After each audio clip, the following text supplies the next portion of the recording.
La duchesse de Sussex doit apparaître à un événement de table de $5 000, 4 430 livres, pour le Women's Fund of Central Indiana le 29 novembre. L'événement qui a été présenté comme le pouvoir des femmes, une soirée avec Meghan, la duchesse de Sussex collecte des fonds pour investir dans la vie des femmes et des filles du centre de l'Indiana. La présidente du conseil consultatif, Tavona Harris Askew, a déclaré: le Fonds pour les femmes du centre de l'Indiana croit en la force des voix des femmes, des expériences des femmes et du travail des femmes. Nous savons que Meghan, la duchesse de Sussex, le fait aussi. Nous sommes honorés qu'elle se joindra à nous sur cette soirée spéciale pour célébrer notre cause commune, le pouvoir des femmes. L'événement est fermé aux médias et les invités doivent confirmer qu'ils ne font pas partie des médias pour y assister. Cela survient alors que Meghan et le prince Harry ont été félicités pour leur courage moral en remportant un prix pour leur travail sur la justice raciale, la santé mentale et les causes qui ont un impact social positif.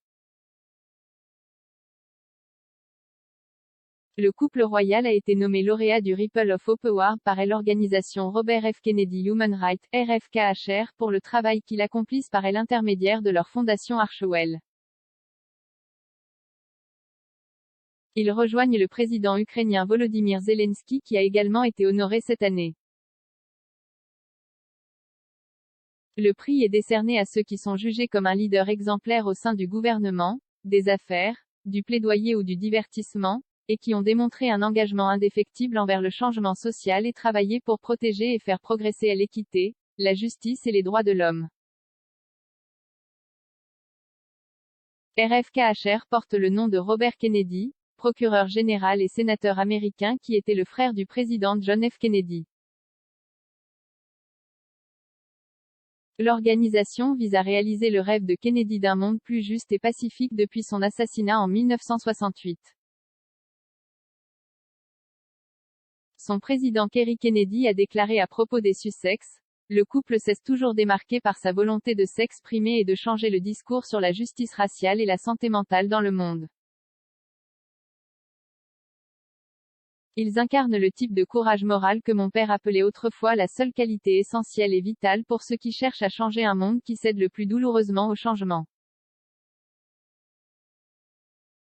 Harry et Meghan ont été choisis parce qu'ils ont démontré un engagement de toute une vie à construire des communautés fortes et équitables, à faire avancer le dialogue mondial sur la santé mentale et à plaider pour un monde meilleur à la fois en ligne et hors ligne, ont déclaré les organisateurs. Depuis la cofondation de la fondation Archewell en 2020, le couple a trouvé des moyens remarquables pour faire progresser sa mission d'élever et d'unir les communautés, ajoute la citation.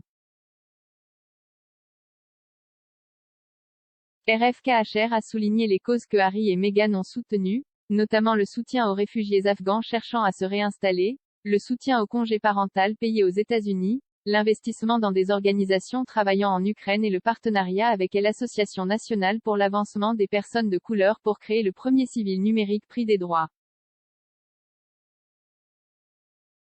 Ils ont également été félicités pour leur travail avec l'Organisation mondiale de la santé, les groupes People Vaccine et Global Citizen pour défendre l'accès aux vaccins à l'échelle mondiale et collecter des fonds pour acheter des doses pour les agents de santé de première ligne. Harry et Meghan rejoignent une foule de personnalités puissantes de haut niveau qui ont remporté le prix, notamment les anciens présidents américains Barack Obama et Bill Clinton, l'actuel président Joe Biden et son vice-président Kamala Harris. Ont également été reconnus ces dernières années l'évêque anglican et lauréat du prix Nobel de la paix Desmond Tutu, le directeur général des Apple Tim Cook, l'acteur George Clooney, le musicien irlandais Bono, le footballeur américain Colin Kaepernick, les politiciens américains Stacey Abrams et John Lewis et le docteur Anthony Fauci, le chef conseiller médical de Donald Trump et de M. Biden.